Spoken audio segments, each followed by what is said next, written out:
Hey guys, Cammy is my for Empire Season 2, Episode 5, Be True. And I was definitely looking forward to this episode. I mean, last week's episode was amazing. I was really hoping this would be a great follow-up. And I have to say, this was probably my least favorite episode of the season.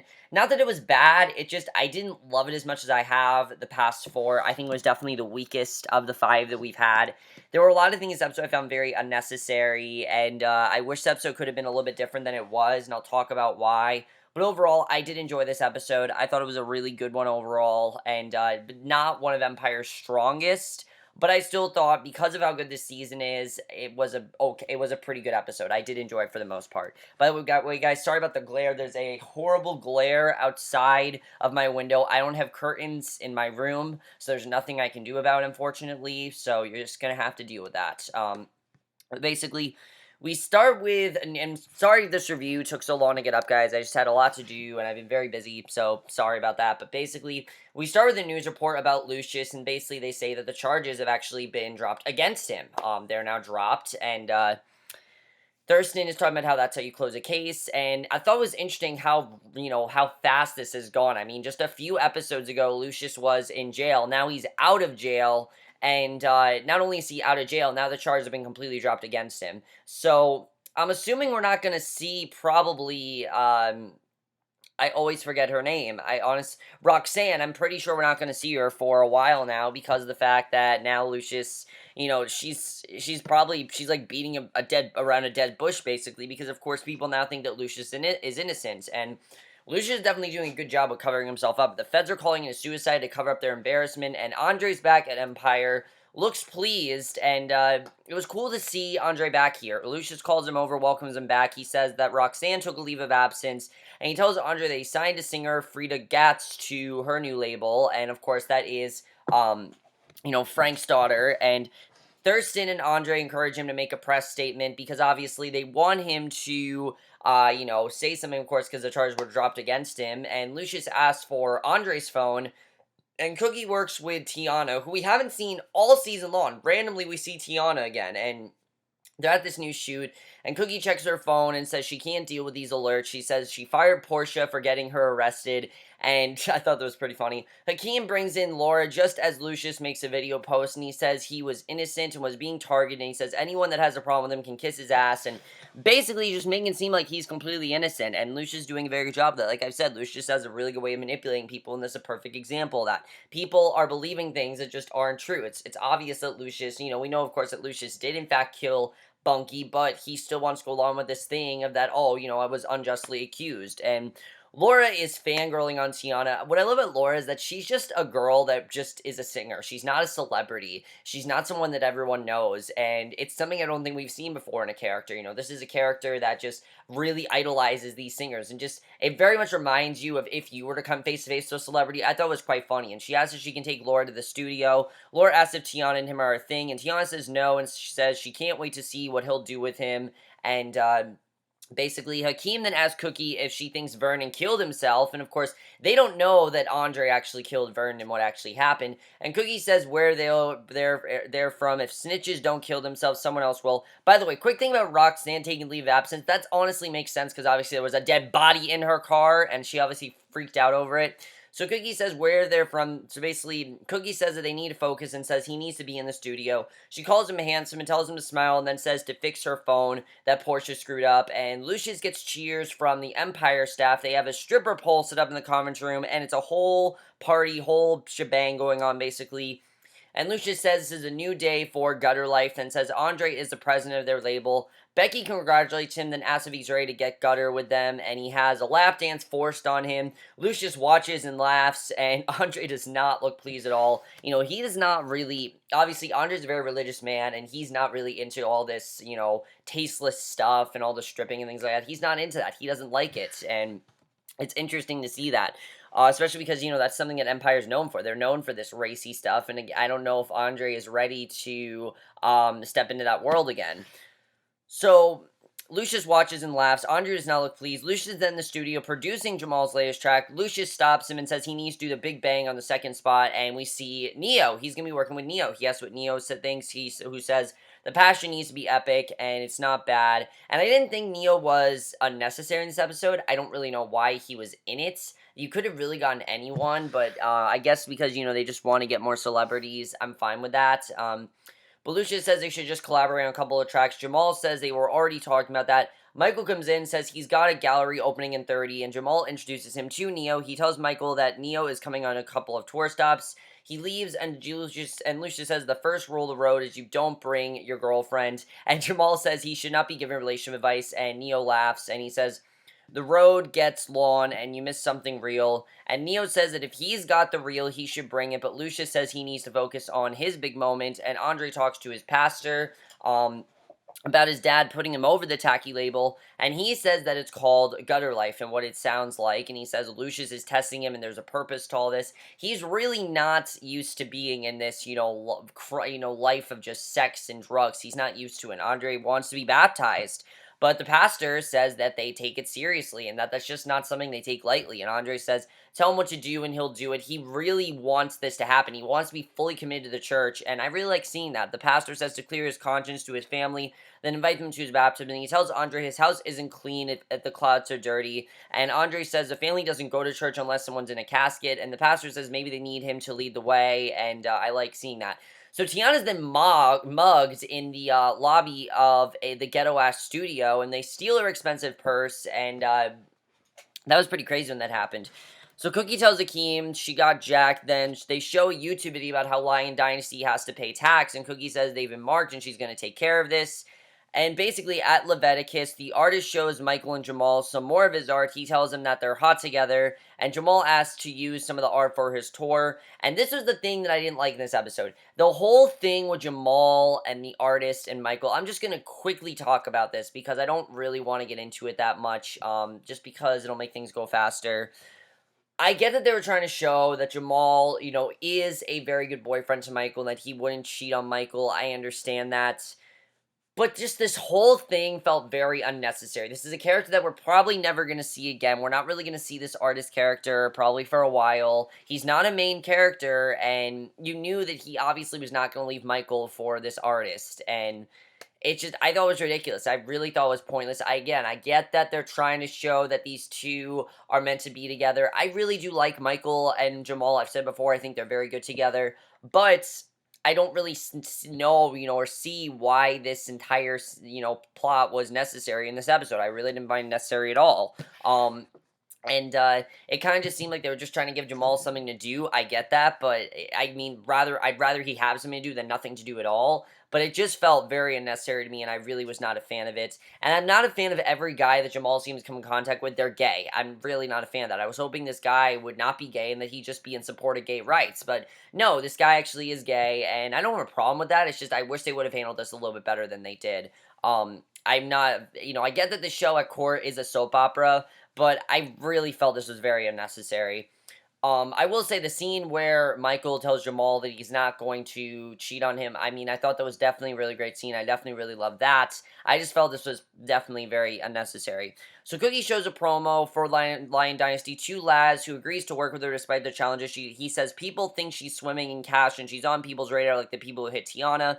And Cookie says that a bunch of people bounced when they heard about Tiana. He says he can't be scared of. Portia comes in and says she can fix the security problem that she has. Whoopie Woo, her grandma's poodle. And Cookie caves and says probationary. Andre tells Rhonda that he's talked to Reverend Price and he'll be baptized. And then says that he wants her and her family there. And she says the Reverend wants him to confess his sins. And she asks what he'll confess to. Because he really doesn't have much to confess to. Except that, he was bipolar and things like that. And he says he has to say how he wronged them in the past and has forgiveness. Then Rhonda says that she's not wearing underwear. And he says someone could walk in and she says she knows.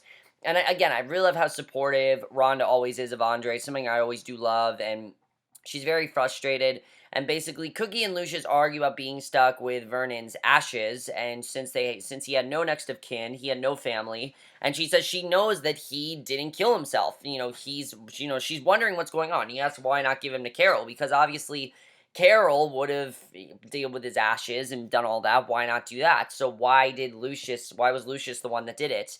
Obviously, Cookie is definitely starting to tell that something more is going on with Vernon. She doesn't know what it is, but she knows something's going on there. And she says she thinks that he was going to shake Lucius down. He asks if she knew he was a snake. Then she asks if he offed him. And he says no. She asks how they can keep their family safe, looking for him. And she says he better not have anything to do with the purse snatching. She says it must be liberating for him to stop pretending he has no morals. She grabs her purse, turns back, and he's gone. She has no choice but to take the ashes, because no one else is going to. Someone needs to take the ashes, so she's going to take them, and basically that's what happened there. So, I think it's interesting how they're starting to find out more about Vernon, and this is really going to put Andre into a world of trouble, and he needs to confess. This is really the secret that Andre needs to confess. Obviously, he didn't mean to kill Vernon, but he is he is the one that killed Vernon. He needs to tell someone about that because obviously it's eating up inside of him. You can just tell. So Andre finds Thurston in his dad's office drinking his booze and asks if he's on the payroll. He says he's replacing Vernon, and Andre says no one can replace Vernon. He says he's checking into Anika. So she's kind of had we don't really know what's going on with Anika now. Obviously, Cookie fired her from the company, so he asks if Andre if he's good with his mom. Then says Lucius wants all of Cookie's labeled music, and Andre says that he wouldn't do anything to hurt his mother, and says Lucius can talk to him about family business himself. Andre says to put down the glass and get out of his dad's office until he gets back, and basically, Andre really does not trust Thirsty. He really doesn't think that Thirsty's a good guy, and Thirsty says he thought they made nice digging in the dirt. He pats Andre in the back, then walks out, and just, you can tell that Andre does not really like Thirsty at all, and I can understand. Thirsty is very negotiable. He seems to be very business, and he doesn't seem to care much about Lucius. Really, he doesn't.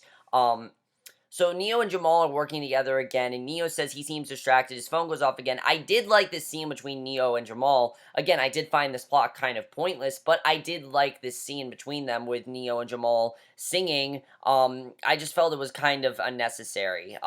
I did like Hakeem working with Laura and the girls. This I thought was really interesting. He's working with Laura and the girls. They're partying and dancing to Pharrell's music. He flirts with all of them, and Laura actually pushes him away. She says, "No, I'm not about this. I don't want this."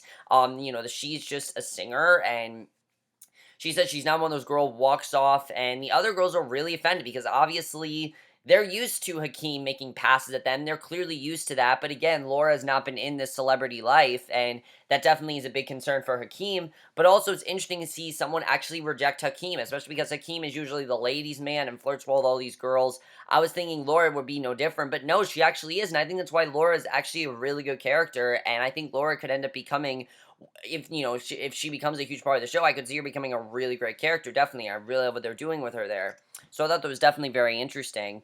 Um, so Jamal is drunk, has this scene with Becky, which I gotta say, Becky and Portia, not working for me. Really, they're not. It's not that I don't like their characters. It's just I don't like them as main characters. I'm really not seeing them that way, and I've never really been that attached to Becky or Portia. What they need to do is they're not main characters. They're billed as main characters, but they haven't had any sort of plots or anything this season, and I'm just really not that into their characters, I have to say. They're really the one thing on this show that's not working for me is Becky and Portia. I've never been a huge fan of Becky. I think, Gabrielle Sidibe is a great actress, but I've never really been a fan of her. Portia as well, I've never really been a fan of her either. So I understand that Portia, is Cookie's manager and everything. I get that. But Becky never really has done much for me, and I'm just not really a fan of these two. But they have this scene about Michael, and she talks about how he should apologize to Michael, and it's basically Jamal slams himself against the wall. The art says it's his fault. Jamal threatens to shove him off the balcony, and Becky then punches him as far as he goes by, and it was just pretty crazy. Again, I don't like the way they're portraying this artist. I just think it's really stupid. Cookie then chats with Laz, and they hear the dog barking. It doesn't stop. Then she hears glass breaking. So they go to investigate. The door's open. Laz tackles one guy. Cookie holds a gun on them. They have the masters and tell her that Thirsty sent them. Cookie says no crows, then says get out of here. They run out. She tells him then don't come back. Laz has a gun too, and she likes that. And Laz seems like he's really going to be Cookie's love interest. It really seems like he's going to be. I mean, you can just tell that Cookie really likes this guy, and I honestly really do like that. It's about time that Cookie actually find true love, and she almost did. If I remember, there was a guy last season. I don't remember who it was, but there was a guy last season. But again, Lucius is probably going to get in the way because he always has that way of doing that. everything always goes Lucius' way, like I've said. So Hakeem stops by in the morning, then asks why he didn't invite him to the party. Andre's there too. He says they need to talk about Vernon, and Andre says that Vernon wanted what was best for them. He says he told him it was his responsibility to look out for them, but instead he put them at each other's throats because he wanted Empire so badly. And he basically thinks that he's the one set up the robbery at Ghetto Ass, and it was not Hakeem. He thinks that Andre is the one that did it, and I think that definitely was very interesting that we saw that. And Andre says that it was wrong. He was sick and he's sorry. He says he can't change the past. He says he's getting baptized Sunday, and that's true. That is what happened. He wants them both there, and Jamal glares, and Hakeem says they're all making mistakes, then says he'll come, and you can tell that these three, they're starting to get back to a place where they can agree upon things. I like seeing that. Andre thanks them and goes, and Andre tells Lucius that Thirsty set some guys to break into Lion Dynasty, and he asks if Thirsty is too hood for him. Andre says he remembers the streets. Lucius says the only commandments he follows in Empire are his, and tells him to check his faith at the door. Andre says he can't do that, and again, Lucius just doesn't understand Andre's beliefs. He never has, and something I don't think Lucius will ever understand. Something that Lucius and Andre will never have in common is their religious beliefs. Andre will always have a much bigger religious belief than Lucius will, and he says he's committed to him and Empire, and Lucius says he forgives him, but Andre says they are more, and he says when he was off his meds, he felt hated and rejected by him, wanted to hurt him, and this whole thing to me felt like it should have just been the whole episode. I honestly wanted this entire episode to just be Andre's plot, because I think it was the most interesting.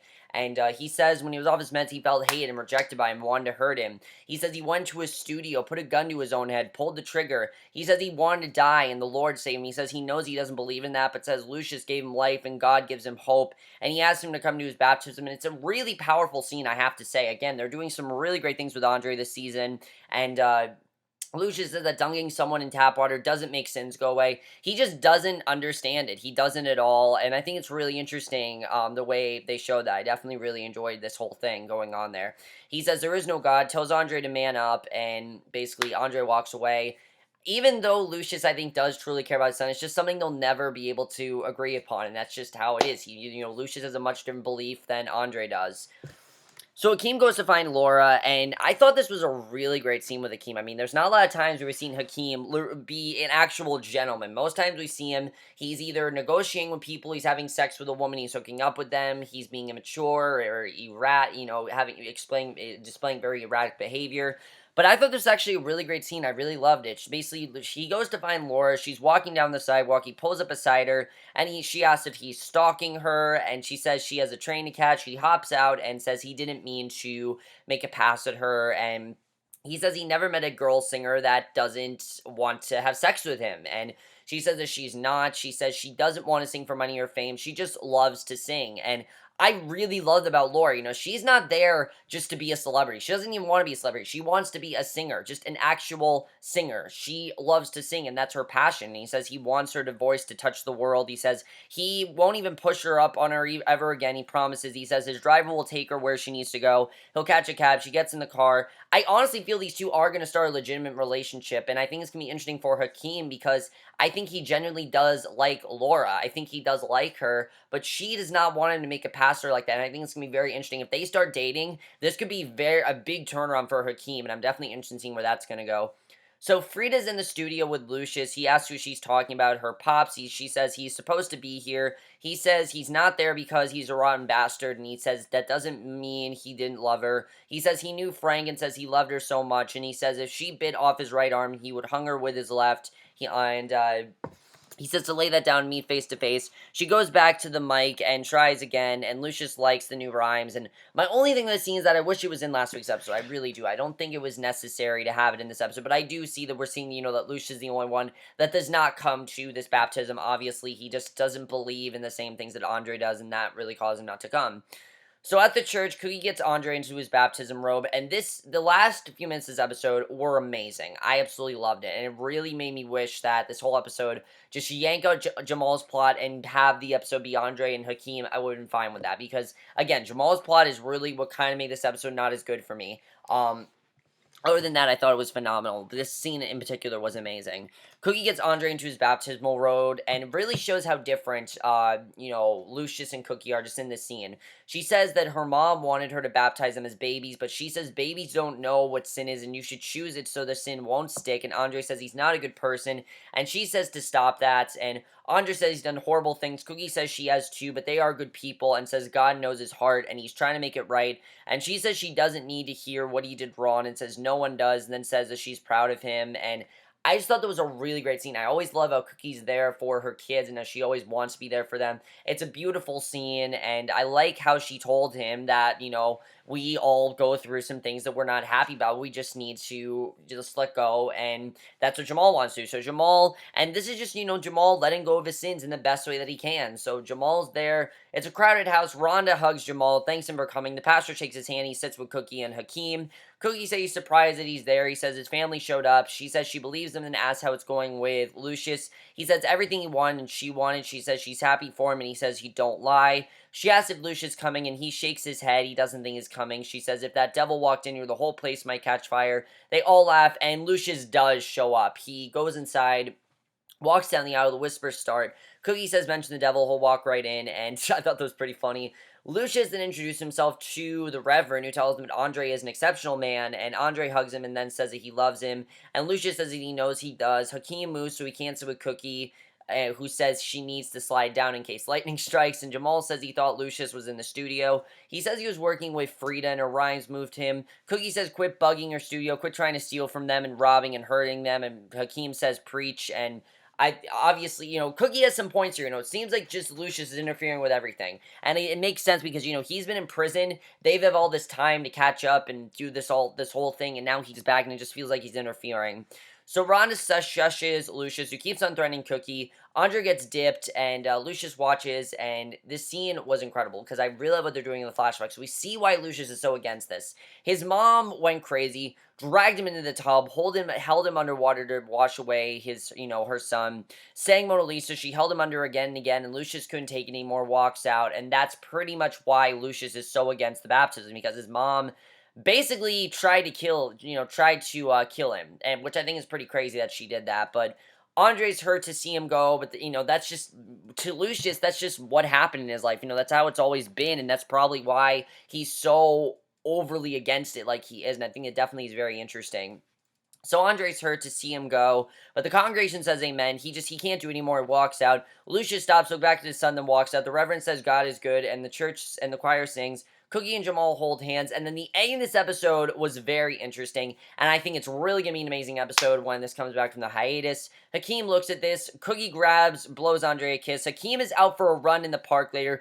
3 guys grab him, shove him into a van. It's the same group that rubbed Tiana, and that's how the episode ends. So overall, guys, I did really enjoy this episode. I really did. I thought this was a really great episode overall. I just don't think the Jamal plot was very necessary. It didn't really do much to his character except show that he just is a good boyfriend to Michael. But we already knew he was. We already knew about this stuff, and we didn't really need to see it again. I know, again, yes, he did leave Michael for Ryan last year. And I get that that's character development on his behalf, but it just felt like it didn't belong in this episode, Just put it in any other episode, I wouldn't be fine with that. This episode, though, it just felt very unnecessary, and I didn't really feel like we needed it. Let's talk about this whole thing with Hakeem. This is going to be insane what happens with him. Obviously, he's now kidnapped, and that's going to be pretty crazy to see what they do with this, because obviously Hakeem is now kidnapped, and I don't know what's going to happen from here on out, but the next episode looks insane. I can't wait for it, and it looks like Cookie and Lucius are going to be forced to work together, even though they're at each other's throats right now. She really wants nothing to do with him. They're going to have to work together, and that's going to be very interesting to see where that goes. As far as Andre, I really like this character development with Lucius. Just seeing what Lucius went through is very interesting. I'm interested in seeing where that's going to go. Hakeem obviously is going to live. They're not going to kill him off. I do feel that him and Laura are going to get close and might start a genuine relationship, and I think it's interesting just how much of a prude this girl is. Honestly, she pretty much is a prude, and I like that. I mean, we haven't really seen a character in Empire like that, and I think it's very interesting the way they're portraying that, and I definitely like that. I definitely think that's very interesting to see what's going on there. Cookie and Laz really do seem like they're getting close. It even seems like they might start a relationship there, which I think is good for Cookie. Just for her to get over Lucius probably is the best thing to do for her, to pursue a relation with someone other than Lucius. Probably the best, like I said, the best thing for her to do is to do that. But overall, guys, I did think this was the worst episode so far. Also, what is going on with Thirsty? Clearly, Andre does not trust Thirsty. I feel like Thirsty, there's something going on with him. We'll have to figure out what's going on there. Is Cookie going to find out that Andre murdered Vernon? Obviously, he has not told anyone about that, and that's really, I think, going to eat up inside of him, which is really bad, obviously. But we'll have to see what happens with that. But that's it for my review. Hope you guys enjoyed. None of you guys saw this episode. I thought this was, as I said, my least favorite episode of the season, but I still thought it was a really great episode. The next episode looks incredible. Empire's not back for 2 weeks, unfortunately, but it is what it is. I will see you guys next video, which will be for 31 Days of Horror, and hopefully, guys, I will finally be able to stay consistent with that. I tried to review a movie last week, didn't get, like yesterday, didn't get a chance to, but I promise you guys that probably this weekend, 31 Days of Horror will definitely be back on track, and I will see you guys for my next review. Okay, bye.